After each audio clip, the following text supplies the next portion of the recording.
A beautiful custom home in a sought-after neighborhood. This stunning home is beautifully designed inside and out. The long driveway leads to a serene lot surrounded by mature trees.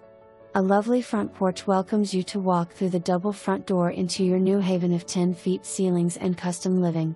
The living room features a gas fireplace and built-ins. The open floor plan concept allows flow from the living to the kitchen.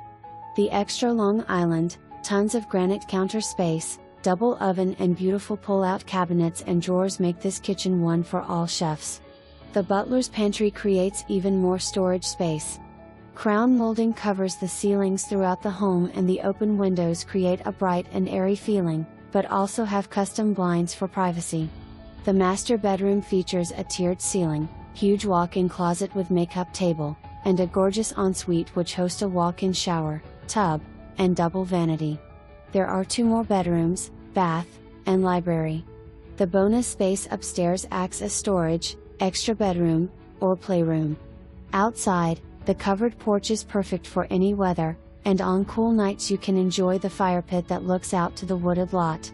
A new irrigation was installed to keep the lush grass in beautiful condition. The 3-car garage and tons of storage space makes this house even better. Sitting on 1.88 acres, you are close to everything but feels so private. This custom home won't last long. Oh, and let's not forget the great storage or workshop area, 13 by 30. For more information, review the details below.